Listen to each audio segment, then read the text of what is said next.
إني جزيتهم اليوم بما صبروا أنهم الفائزون.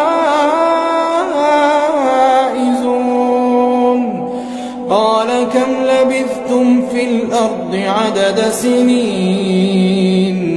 قالوا لبثنا يوما أو بعض يوم فاسأل العادين. قال إن لبثتم إلا قليلا لو أنكم كنتم تعلمون. أفحسبتم أنما خلقناكم